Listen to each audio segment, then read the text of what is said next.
Estamos de volta, os convidados, Daniel da Ponte, o advogado Juan Navarro. O tópico tem a ver com heranças, investimentos, bens, qual é a melhor maneira de os proteger. E falando em termos de proteção, a pergunta que eu tenho é em termos do documento que nós já discutimos várias vezes nesse programa, tem a ver com o Trust. Portanto, o Trust é um documento que você já o criou e fala-nos um pouco a significância em termos do Trust em relação também a indivíduos que têm investimentos e outros bens que querem que eles sejam protegidos. Há diferentes tipos de Trust. Há alguns tipos de Trust que são feitos simplesmente para evitar que depois do indivíduo infelizmente falecer, os filhos ou os herdeiros tenham que ir ao tribunal a fazer o que é conhecido como o probate, o processo probatório. E há outros que é provavelmente mais relevante, o que a gente está a falar hoje, que é o conhecido como o Irrevocable Trust. Este é um tipo de trust que é feito para proteger a propriedade do indivíduo se em alguma altura o indivíduo tem que ir a um lar de idosos, está a receber benefícios do governo. Então, o primeiro trust que a gente está a falar é um tipo de trust mais simples, onde não há restrições com respeito ao tipo de investimentos que vão ir a ser postos no nome do trust. Mas quando está a falar de proteção no evento de que o indivíduo tem que ir a um lar de idosos, aí há mais restrições. E não são todos os investimentos que possam ser postos no nome do trust. Portanto, é importante trabalhar com um assessor financeiro também para saber o tipo de investimento que convém ter para, de alguma maneira, ficar protegido economicamente e, ao mesmo tempo, poder proteger esse documento, ter a segurança de que poder proteger o investimento se é posto no trust, ter a segurança de que esse tipo de investimento possa ir ao trust. E, portanto, falando no Trust, que vem ser o documento que tenta proteger, normalmente nós notamos propriedades, a casa onde a pessoa vem residir, mas a pergunta é feita também por muitos. Nós temos uma certa quantidade de dinheiro investido, se há possibilidade de também o Trust proteger o que nós temos investido.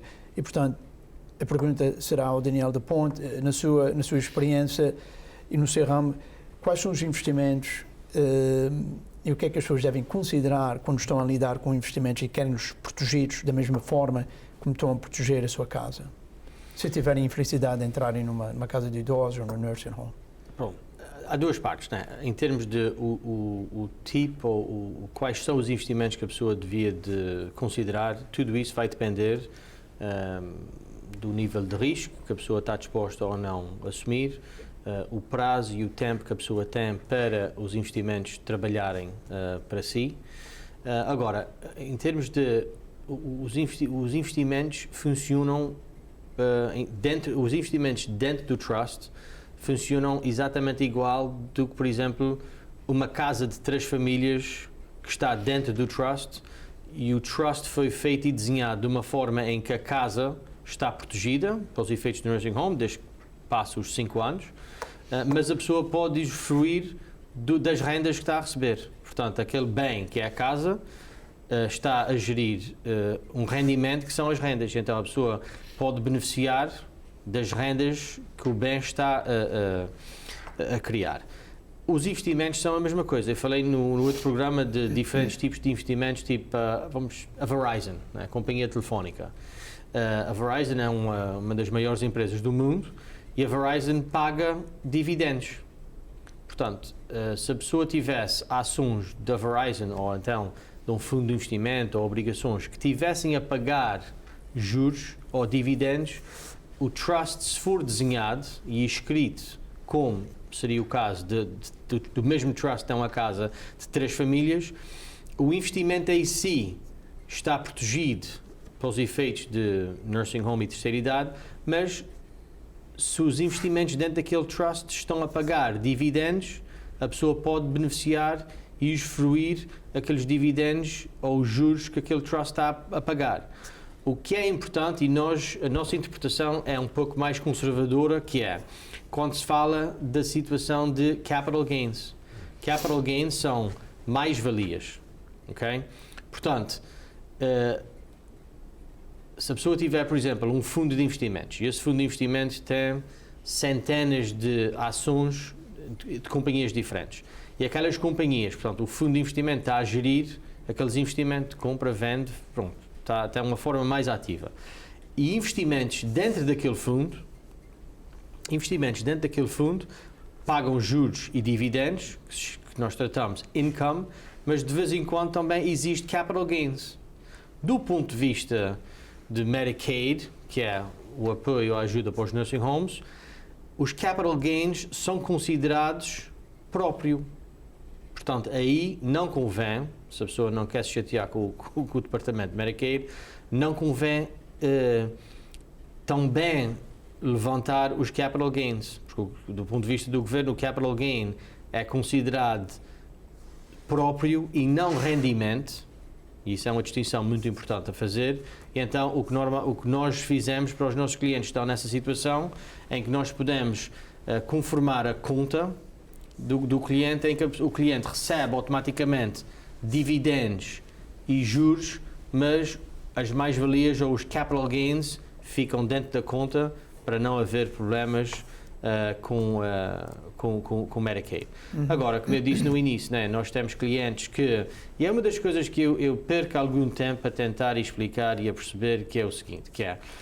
As pessoas trabalham a vida inteira, lutaram muito, especialmente a nossa comunidade portuguesa, que veio para cá em situações muito difíceis, e trabalharam e lutaram muito e, graças a Deus, pelo seu esforço, o seu trabalho, fizeram grandes vidas, acumularam bens, acumularam dinheiro, educaram os seus filhos, e há sempre aquela conversa ou aquela dúvida sobre risco, e não quero perder aquilo que eu trabalhei tanto.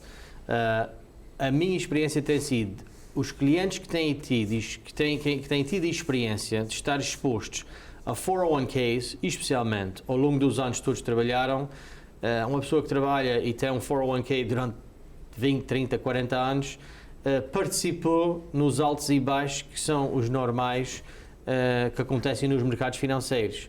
E eu então uso o exemplo sempre de um filme, né? Eu entrei e já faço o que eu faço há quase 20 anos, e quando o mercado tem os seus momentos bons, os seus momentos menos bons, eu comecei nesta vida profissional 2 meses antes do dia 11 de setembro. Portanto, eu já vi dias e momentos e épocas e fases muito boas, outras muito maus. Portanto, quando eu uso o exemplo do filme, eu digo, eu já vi este filme várias vezes. Os atores são diferentes, as histórias dos filmes são sempre diferentes, as razões, os motivos, mas se nós ficarmos sentados no nosso lugar até o final do filme, os créditos no fim são sempre iguais. E é preciso não só ter a paciência e ter o estômago, mas também ter alguém, para começar, um assessor financeiro e uma equipa em que confia, mas que também tem tido a experiência de viver nesses momentos todos, bons, menos bons, porque um facto é certo, os investimentos e um portfólio bem gerido, bastante diversificado, em que o risco é medido conforme os objetivos, conforme o prazo e o tempo que a pessoa, ou que o casal, ou que a família tem, a longo prazo, se a pessoa tem paciência e não deixa as emoções gerir o barco, vamos dizer, ou conduzir o barco, a minha experiência tem sido, a longo prazo, dá muito mais certo do que não. Qual é o tipo de cliente que você normalmente representa? Eu acredito que tem uma variedade e, portanto, a diferença pode ser um indivíduo que é solteiro, mas, portanto, trabalha, tem os seus investimentos, tem o seu dinheiro, como também pode ser um casal na idade dos 40, como um casal que já está na idade da reforma. Nós trabalhamos com todos os tipos de clientes. Uma grande porcentagem dos meus clientes particulares são portugueses. Mas nós trabalhamos com clientes que precisem de assessoria financeira, estão prontas e preparadas para pagar para esses conselhos e pagar para os nossos serviços. O que nós não fizemos são aqueles clientes que podem chegar lá e dizer: eu tenho X dinheiro, investe e ganha o máximo ou o melhor que podes fazer.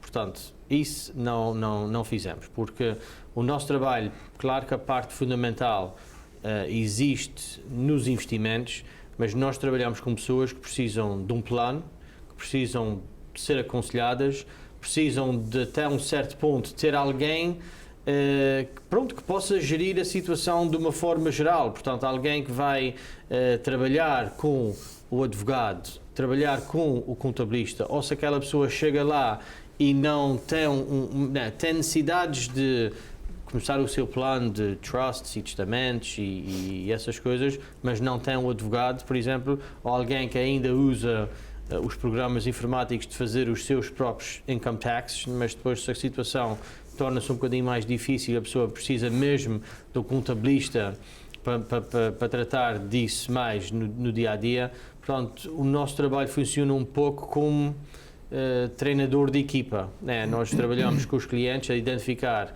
o que é que precisam, quando é que precisam, porque, como eu disse, há diferentes fases da vida, mas então, para responder, nós trabalhamos com aqueles clientes que reconhecem que precisam de ajuda e estão psicologicamente preparadas para ouvir, não só ouvir aquilo que eles precisam, mas que também estão prontos e preparados para implementar aquele plano. Advogados têm que estar licenciados num estado se querem praticar, em Massachusetts, em Rhode Island. O mesmo que a sua profissão? Nós temos de estar licenciados, nomeadamente, da maneira que nós trabalhamos, nós temos de estar licenciados em estados em que nós temos mais de 5 clientes. Então, 5 clientes define 5 moradas, né? Portanto, marido e mulher é considerado um cliente. Portanto, a maior parte dos nossos clientes estão em Rhode Island, Massachusetts. Okay. Portanto, você representa não só em Rhode Island, Massachusetts, como também... Temos clientes em New Hampshire, Maine, Nevada, cada vez mais as pessoas a fugir do frio na Flórida, mas não há impedimento nenhum de nós trabalharmos com clientes em qualquer estado. E, por acaso, temos poucos, mas alguns até clientes em Portugal. Em Portugal. Muito bem, não sei se o advogado não vai ter mais alguma pergunta. Não, nada que não. Fomos informados que chegamos ao fim deste segundo programa. Eu espero que os nossos telespectadores vieram a beneficiar. Eu acho que a informação que nós passamos para os nossos telespectadores é muito, muito importante. Nós conseguimos, em 2 programas, portanto, passar o máximo que nós podemos. Eu acho que a informação foi muito, muito importante e espero que vieram a beneficiar. Agradeço a presença do Daniel da Ponte, o advogado Juan Navarro, e voltaremos daqui a 2 semanas. Boa noite. Boa noite.